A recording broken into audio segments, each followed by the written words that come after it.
सभी को मेरा नमस्कार। मैं हूं डॉक्टर अक्षत पांडे।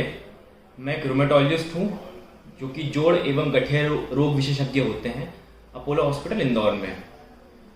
आज हम बात करेंगे कुछ ऐसे टॉपिक्स पे जिनके बारे में जागरूकता काफ़ी कम है, ऐसी बीमारियों की जिनकी जागरूकता समाज में बहुत कम है और सभी लोगों को पता होना चाहिए कि गठिया कितने प्रकार के होते हैं, गठिया रोग क्या होता है और कोरोना के इस समय गठिया के मरीजों को क्या ध्यान रखना चाहिए कि उनमें कोरोना ना हो और उन मरीजों को क्या ध्यान रखना चाहिए जिनको ऑलरेडी कोरोना हो चुका है और पहले से गठिया है। तो सबसे पहले हम यह बात करेंगे कि रूमेटोलॉजिस्ट कौन होते हैं। तो रूमेटोलॉजिस्ट होते हैं जिनको हिंदी में गठिया रोग विशेषज्ञ बोलते हैं या संधिवात रोग विशेषज्ञ बोलते हैं। यह ऐसे डॉक्टर होते हैं जो कि जोड़ या जोड़ से संबंधित जितनी बीमारियां होती हैं या हमारी इम्यून सिस्टम जिसे कि रोग प्रतिरोधक क्षमता बोलते हैं, उससे संबंधित जितनी भी बीमारियां होते हैं उसका ट्रीटमेंट करते हैं, उसको पकड़ के उन बीमारियों का निदान करते हैं और उसको पूरी तरह से हम कंट्रोल करते हैं। तो यह होते हैं रूमेटोलॉजिस्ट या गठिया रोग विशेषज्ञ। अब रूमेटोलॉजिस्ट किस प्रकार की बीमारियां देखते हैं? रूमेटोलॉजिस्ट देखते हैं गठिया रोग, ऑटो इम्यून डिजीजेस। गठिया रोग कितने प्रकार के होते हैं? करीब 100 या 150 प्रकार के गठिया रोग होते हैं। इनमें से सबसे कॉमन जो आर्थराइटिस या गठिया रोग होता है वह होता है रूमेटॉइड आर्थराइटिस, ऑस्टियोआर्थराइटिस उम्र के साथ साथ वाला गठिया होता है जो कि बढ़ती उम्र में 50-60 की उम्र के साथ देखा जाता है। यह सबसे ज़्यादा कॉमन गठिया है। यह होता है महिलाओं में ज़्यादा कॉमन, जिनकी उम्र 50-60 साल से ज़्यादा है, जिनका वजन ज़्यादा है, ओबेसिटी में जिनका वजन बहुत ज़्यादा होता है, उन लोगों में यह गठिया ज़्यादा कॉमन होता है। और तीसरा जिन लोगों में कुछ डायबिटीज़ या थायराइड टाइप की बीमारियां हो उन लोगों में भी यह गठिया देखा जाता है। होता यह है कि यह गठिया होता है हमारे घुटनों में सबसे ज़्यादा कॉमन, अंगूठे में, कंधे में और बाकी छोटे जोड़ों पे भी कई बार ये दुष्प्रभाव डालता है। जिन लोगों का वजन ज़्यादा रहता है उन लोगों का पूरा वजन जो है घुटनों पे आता है, एड़ी पे आता है। तो उम्र के साथ साथ यह जो जोड़ होते हैं घिसते जाते हैं। जैसे कि हम देखते हैं कोई भी मशीन होती है वह चलती रहती है, अगर हम उसकी ऑयलिंग ना करें तो घिसती जाती है, उसमें जंग लग जाती है। तो बहुत हमारे जोड़ों में भी एक प्रकार का पानी होता है, ग्रीस होती है जिसे कि हम साइनोवियल फ्लूइड बोलते हैं। वह उम्र के साथ साथ कम होता जाता है इस गठिया में और घिसते जाता है। तो इसके कारण घुटने घिसते जाते हैं और बिल्कुल हमारे चिपक जाते हैं एक दूसरे से। तो ये ऑस्टियोआर्थराइटिस होता है एक प्रकार का गठिया। दूसरा सबसे कॉमन वाला गठिया होता है जिसको कि रूमेटॉइड आर्थराइटिस बोलते हैं। रूमेटॉइड आर्थराइटिस में क्या होता है, यह हमारी इम्यून सिस्टम से संबंधित एक प्रकार का गठिया होता है। इसमें हमारी जो इम्यून सिस्टम या रोग प्रतिरोधक क्षमता जो होती है यह हमारे ही खिलाफ काम करने लग जाती है। मतलब कि हमारी इम्यून सिस्टम हमारे ही जोड़ के खिलाफ, हमारे ही टिश्यूज के, हमारे ही अलग अलग जो ऑर्गन्स होते हैं जैसे कि लिवर, किडनी, लंग्स, स्किन, इन सब के खिलाफ काम करने लग जाती है। तो यह उनमें से एक प्रकार है जो कि सबसे ज़्यादा कॉमन है। इसको हम रूमेटॉइड आर्थराइटिस बोलते हैं। जैसे कि हम देखते हैं कि इस वाले गठिया में जो है अलग अलग प्रकार से प्रेजेंटेशन होता है। लोग बोलते हैं कि सुबह सुबह उठने पे बहुत ज़्यादा अकड़न जकड़न होना, उंगलियों में सूजन आ जाना, रात में नींद नहीं आना, बहुत ज़्यादा दर्द होना, एक जगह बैठ जाएं तो बहुत ज़्यादा अकड़न जकड़न बढ़ जाती है। शुरुआत दौर में ऐसा ही होता है, लोगों में बहुत ज़्यादा अकड़न जकड़न बढ़ जाती है। लोग धीरे धीरे देखते हैं कि हाथों के जो छोटे जोड़ हैं, कंधे, कोहनी, घुटने जो हैं, इन सब जगह पे, अलग अलग जगह पे सूजन आने लग जाती है। और धीरे धीरे कुछ सालों में, 2, 5, 10 सालों में हम देखते हैं कि उंगलियों का आकार विकार बदलने लग जाता है, उंगलियां बिल्कुल टेढ़ी मेढ़ी हो जाती हैं और धीरे धीरे फिर यह जो होता है परमानेंट हो जाता है टेम्पररी से। तो इस गठिया को हम जितनी जल्दी इस बीमारी को रोक लें उतना ज़्यादा अच्छा है। नहीं तो यह बीमारी सारी ख़त्म नहीं होती है क्योंकि ऑटो इम्यून डिजीज होती हैं, हमारी इम्यून सिस्टम से संबंधित होती है, जैसे कि थायराइड होता है और अलग अलग बीमारियां होती हैं। तो इसका इलाज हमेशा चलता रहता है, जैसे कि बीपी, शुगर, थायराइड का इलाज चलता रहता है। तो यह पूरी तरह से नियंत्रण में आ जाती हैं पर ख़त्म नहीं होती हैं। तो रूमेटॉइड आर्थराइटिस एक प्रकार का गठिया हो गया, ऑस्टियोआर्थराइटिस एक प्रकार का गठिया हो गया, ये सबसे कॉमन वाले हैं। फिर थोड़े लेस कॉमन में आते हैं एंकाइलोजिंग स्पॉन्डिलाइटिस, जो कि नवयुवकों में होता है, यंग लोगों में होता है, स्पेशली यंग मेल्स में। तो यह 10-15 साल से लेकर 40-45 साल की उम्र के जो पुरुष होते हैं उनमें ज़्यादा कॉमन होता है। इसको हम एंकाइलोजिंग स्पॉन्डिलाइटिस बोलते हैं। एंकाइलोजिंग स्पॉन्डिलाइटिस एक प्रकार का रीढ़ की हड्डी वाला गठिया है, जिसमें कि हमारी रीढ़ की हड्डी पूरी तरह से जुड़ जाती है। नॉर्मली अगर आपने रीढ़ की हड्डी का शेप देखा होगा तो वह जो है बिल्कुल कर्व्ड स्पाइन होता है हमारा। तो ये देख रहे हैं आप, जैसे कि पूरा स्पाइन कर्व्ड है हमारा। इसमें ये रीढ़ की हड्डी पूरी एक दूसरे से जुड़ जाती हैं, और जुड़ गई तो हमारा शरीर पूरा झुक जाएगा और हम बिल्कुल ऐसे झुक जाएंगे और वो परमानेंट हो जाएगा कुछ सालों में। तो यह एक बुरा टाइप का एक गठिया होता है, जिसमें कि काफ़ी यंग एज में ही आदमी बिल्कुल झुक जाता है। तो इसको हमें बिल्कुल सही समय पे डायग्नोस करके रोकना पड़ता है। इसके भी लक्षण होते हैं सुबह सुबह अकड़न जकड़न, पीठ में बहुत ज़्यादा पीठ दर्द होना, सुबह सुबह बहुत ज़्यादा अकड़न जकड़न होना। अकड़न जकड़न करीब आधे 1 घंटे या उससे भी ज़्यादा रहती है। जैसे जैसे हम काम करना चालू करते हैं अपने आप सब नॉर्मल हो जाते हैं। तो यह इसके शुरुआती लक्षण होते हैं और इसको भी हम पूरी तरह से रोक सकते हैं, कंट्रोल कर सकते हैं। तो गठिया सिर्फ जोड़ों की बीमारी नहीं होती है, इसमें हमारे लिवर, किडनी, फेफड़े, आँखें, स्किन, सारे ऑर्गन्स होते हैं, ऊपर से नीचे सब के सब इन्वॉल्व हो सकते हैं। तो हमें लगता है कि भाई हमें गठिया रिपोर्ट में आया है पर हमें जोड़ दर्द तो नहीं है, बट हमारी आंखें लाल हो रही हैं, पर हमारी स्किन में रैशेज हो रहे हैं, तो यह भी गठिया का ही एक कॉम्प्लिकेशन हो सकता है। और ज़रूरी नहीं कि आपको जोड़ों में भी इसका इन्वॉल्वमेंट दिखे। तो ये बड़े कंफ्यूजिंग सी इसका प्रेजेंटेशन रहता है अलग अलग प्रकार के गठिया में। फिर एक सोरियाटिक आर्थराइटिस होती है, जिसमें कि स्किन के रैशेज हो जाते हैं, गोल गोल से चांदी के सिक्के जैसे चकत्ते हमारे स्किन में रहते हैं। उसके साथ साथ देखते हैं कुछ सालों में जोड़ों में दर्द चालू हो गया, तो उसको सोरियाटिक आर्थराइटिस बोलते हैं। फिर एक प्रकार की यंग फीमेल्स की बीमारी होती है, जिसको लूपस बोलते हैं, सिस्टेमिक लूपस इरिथेमेटोसिस। ये भी एक प्रकार का गठिया है, जिसमें कि हमारी स्किन, हमारे इंटरनल ऑर्गन्स, हमारे जोड़ सब के सब इन्वॉल्व हो सकते हैं। हमारे हार्ट पे असर आ सकता है, लंग्स पे असर आ सकता है, हमारी किडनीज पे असर आ सकता है। तो गठिया कि हमने अभी जाना कि क्या होता है गठिया, कितने प्रकार के गठिया होते हैं, और इनका ट्रीटमेंट भी अलग अलग टाइप से होता है। इनके इम्यूनोसप्रेसेंट्स दवाई होती हैं, इसमें जो हमारी इम्यूनिटी को सप्रेस करके रखते हैं, इसमें हमारी हाइपर इम्यूनिटी हो जाती है।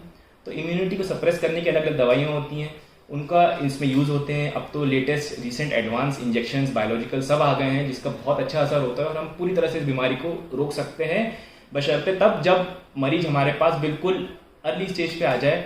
और जिस समय पे मरीज आता है उस समय से हम आगे बढ़ने से पूरी तरह से बीमारी को रोक सकते हैं। जितना हम डिले करते हैं उतना हम इसमें लॉस होता है, और अगर एक बार आपके ऑर्गन्स अफेक्ट हो गए, आपके जॉइंट्स टेढ़े मेढ़े हो गए, तो फिर वो सीधे नहीं हो पाते। एक बहुत ज़रूरी बात हम यह करना चाहेंगे कि कोविड-19 का जो अभी पिछले 5-6 महीने से टाइम चल रहा है, इसमें हम अपने आप को कैसे ध्यान रखें, खासकर वो मरीज जिनको रूमेटॉइड आर्थराइटिस या किसी अन्य प्रकार का गठिया है। अब हम इसको 2 चीज़ों में डिवाइड करेंगे। एक तो आपको गठिया है पर कोविड-19 नहीं है, एक आपको गठिया है और कोविड-19 है। तो जिन लोगों को गठिया है पर कोविड-19 नहीं है, वह अपना ऐसे ध्यान रखें कि वह लोग काफ़ी ज़्यादा रिस्क पर हैं। एक आम आदमी जो नॉर्मल है, जिसको कोई बीमारी नहीं है, और एक दूसरा आदमी जिसको रूमेटॉइड आर्थराइटिस है, उसको कोविड-19 होने की संभावना कम है as compare to the patient who has rheumatoid arthritis. तो जिस व्यक्ति को गठिया है उसमें चांसेस कोविड-19 के इन्फेक्शन होने के काफ़ी ज़्यादा होते हैं। तो उसको काफ़ी ज़्यादा अपना ध्यान रखना पड़ेगा। जो बेसिक हम इतने टाइम से सुनते आ रहे हैं कि SMS जो होता है, social distancing, mask and sanitization, इसको बहुत ज़्यादा इंपॉर्टेंस दें। सारे मरीज अभी बिल्कुल सोशल डिस्टेंसिंग मेंटेन करें, जहाँ भी बाहर जाएं।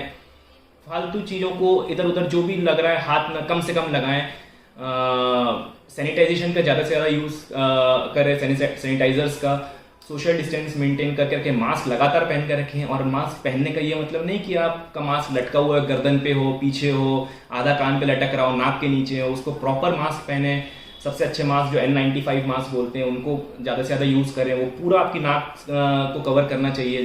बार बार मास्क की बाहर वाले एरिया को ना छुएं, मास्क को आधा लटका के नहीं रखें, मास्क को छू कर और अन्य जगह ना छुएं।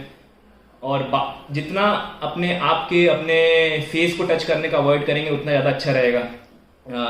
जिन लोगों को गठिया के साथ साथ डायबिटीज़ होती है, लंग्स की पहले से बीमारी होती है, COPD होता है, उन लोगों में भी यह चांसेस काफ़ी ज़्यादा होते हैं कि कि वो लोग कोविड-19 इन्फेक्ट हो सकते हैं। तो बहुत ज़्यादा ज़रूरी है ध्यान रखना कि जिन लोग को पहले से गठिया है वह अपने आप को कोविड-19 से बचा के रखें। दूसरी चीज़ आती है कि गठिया की जिनकी दवाइयाँ चल रही हैं, रूमेटॉइड आर्थराइटिस या अलग अलग प्रकार के गठिया की दवाइयाँ चल रही हैं, उनको कोविड-19 से क्या दिक्कत आ सकती है। देखिए, कोविड में ऐसा है कि गठिया की जो दवाइयाँ चल रही हैं वो सब इम्यूनोसप्रेसेंट्स होते हैं। आपने इतने समय से सभी ने सुना होगा कि सब बोलते हैं कि इम्यूनिटी अच्छी होनी चाहिए, इम्यून पावर बहुत स्ट्रांग होना चाहिए। गठिया की दवाइयाँ इम्यूनोसप्रेसेंट्स होती हैं, मतलब आपकी इम्यूनिटी कम कर देती है। तो लोगों का प्रश्न रहता है कि भाई आप सर हमारी इम्यूनिटी कम कर देंगे तो इससे हमें और चांसेस होते हैं। देखिए, बिल्कुल सही बात है कि स्टेरॉइड्स रहते हैं इसमें मीथोट्रेक्सेट रहता है, हाइड्रोक्सीक्लोरोक्विन, अलग अलग इम्यूनोसप्रेसेंट्स रहते हैं जो कि आपकी इम्यूनिटी कम करते हैं। लेकिन इसका मतलब ये नहीं कि आपको जो है गठिया होने की संभावना एकदम से बढ़ जाए। इसमें हमें पूरी तरह से, अगर आपके आर्थराइटिस को कंट्रोल करना जरूरी है, और आर्थराइटिस को अगर हमने कंट्रोल नहीं किया तो जो डिजीज ऑलरेडी बढ़ी हुई है आपकी, उससे जरूर आपको इन्फेक्ट होने के चांसेस बढ़ जाते हैं कोविड के। तो ये बहुत ज़रूरी है कि आपको अपनी आर्थराइटिस की दवाइयाँ बंद नहीं करना है। आपको अपने रूमेटोलॉजिस्ट से या जिससे भी आप दिखा रहे हैं उनसे, उनके सुपरविजन में रह के यह दवाइयों को मेंटेन करना, और हाँ, कम कर सकते हैं हम अगर आपको कोविड-19 इन्फेक्शन है। दूसरी चीज़ ये है कि कोविड-19 इन्फेक्शन में भी एसिम्टोमेटिक है कि सिम्टोमेटिक है। अगर आप एसिम्टोमेटिक हैं तो आपको बिल्कुल भी अपनी दवाइयाँ बंद नहीं करनी है। गठिया की जो आपकी चल रही हैं पहले से, वो सारी की सारी दवाइयाँ वैसी चलेंगी। सिम्टोमेटिक है तो क्या वो माइल्ड, मॉडरेट या सीवियर इन्फेक्शन तो नहीं है कोविड-19 का, यह देखना जरूरी है। तो अगर मॉडरेट टू सीवियर इन्फेक्शन है तो उसमें से कुछ एक दवाइयाँ आपकी कम होंगी। यह भी आपके रूमेटोलॉजिस्ट या जो फिजिशियन आपको ट्रीट कर रहे हैं वह आपको बताएंगे कि इनमें से कौन सी दवाइयाँ आपकी कम होनी चाहिए, और वह कम करेंगे। उसके बाद ही आप डिसाइड करेंगे कि आपकी दवाइयाँ कम होनी चाहिए कि नहीं। कई बार पेशेंट्स को कोविड होता है, पेशेंट एसिम्टोमेटिक है, वो अपनी गठिया की दवाइयाँ खुद से बंद कर देते हैं होम क्वारंटाइन में रहते हुए भी, जो कि गलत है। आप खुद से दवाइयाँ बंद ना करें, नहीं तो आपकी डिजीज फ्लेयर अप जो होती है उसमें आपका कोविड इन्फेक्शन के भी बढ़ने के चांसेस हो सकते हैं। तो अगर आपकी बीमारी फ्लेयर अप हुई, फ्लेयर अप मतलब कि बीमारी एकदम से अटैक जैसे आया आपके गठिया के, तो बीमारी एकदम से बढ़ जाती है अगर गठिया, तो उसमें कोविड के इन्फेक्शन और कोविड की सीवियरिटी के चांसेस बढ़ जाते हैं। मतलब अगर आप एसिम्टोमेटिक हो, आपकी बीमारी कंट्रोल्ड है, आपको हो सकता है आगे कभी सिम्टम्स आए नहीं कोविड के, लेकिन अगर आपका गठिया हो रहा तो आपके सिम्टम्स कोविड के फिर से बढ़ सकते हैं। तो ये दोनों चीज़ें मेंटेन करना, बैलेंस करना बहुत ज़्यादा जरूरी है। और एसिम्टोमेटिक पेशेंट्स बिल्कुल भी यह दवाइयाँ स्टॉप ना करें। सिम्टोमेटिक पेशेंट्स एक डॉक्टर के सुपरविजन में रह के दवाइयों को कम करें, और जितना ज़्यादा आप एक्सपोज होंगे ऐसे एरियाज में जहाँ पे कोविड है, या जितना ज़्यादा आप लापरवाह होंगे, उतना ज़्यादा चांसेस रहेगा आपको एक कोविड इन्फेक्शन होने के। तो मेरे सभी गठिया रोग के से पीड़ित मरीजों से, या जिन लोगों को भी, जो भी यह वीडियो देख रहे हैं, उनसे यही एक कहना चाहूँगा कि अपने आप को आम आदमी से बिल्कुल भी कंपेयर ना करें, क्योंकि आम आदमी जो है, जिसको कोई बीमारी नहीं है, उसमें यह कोविड-19 के फैलने के, इन्फेक्ट होने के चांसेस कम है एज कम्पेयर टू जिन लोगों को गठिया है। तो इससे घबराए भी ना, लेकिन यह है कि हम जो बेसिक चीज़ फॉलो कर रहे हैं, जैसे कि SMS मैंने बताया, sanitization, social distancing and mask वाली चीज़, तो वह फॉलो करते रहें, एंड बाकी एक्सरसाइज करते रहें अपनी रेगुलर, अपना ट्रीटमेंट चलते रहें। अपनी इम्यून पावर बढ़ाने के लिए जो भी घरेलू आप लोग को अपने ट्रीटमेंट लेना है वो सब ले सकते हैं, और उसके साथ साथ आप अपने आप को स्ट्रांग बनाएं, मेंटली, फिजिकली बोथ, एंड हम सब कोविड से लड़ेंगे। और मेरे कई पेशेंट्स हैं रूमेटॉइड आर्थराइटिस से जिन लोग को कोविड पॉजिटिव हुआ है, बट अभी तक सबके सब लकीली 100% जिन लोग को हुआ है सबके सब ठीक हो गए हैं, और अधिकतर सब एसिम्टोमेटिक थे। जिन लोग की हाइड्रोक्सीक्लोरोक्विन भी चली है उन पेशेंट्स में, आपने देखा होगा हाइड्रोक्सीक्लोरोक्विन जो है वो काफ़ी पेशेंट्स, डॉक्टर्स और इन लोग को दे रहे हैं कोविड के पेशेंट्स में। तो जिन लोग को रूमेटॉइड आर्थराइटिस है पहले से, या कोई और गठिया है जिनको हाइड्रोक्सीक्लोरोक्विन चल रही है, उन लोगों में इसकी सीवियरिटी बहुत कम देखी गई है। ये मैं दावा नहीं करूंगा, लेकिन जितने हमने स्टडीज़ देखी हैं अभी, और जितने मेरे पेशेंट्स का एक्सपीरियंस है, उन लोगों में मैंने देखा है कि जिन लोगों को हाइड्रोक्सीक्लोरोक्विन गठिया के मरीजों में चल रही है, उन लोगों में कोविड की सीवियरिटी कम देखी गई है। और तो बिल्कुल भी अपनी दवाइयों से घबराएं नहीं, और मेरे हिसाब से मेरी बात आप तक पहुंची होगी, और इसी के साथ मैं अपना लेक्चर खत्म करना चाहूँगा। Thank you.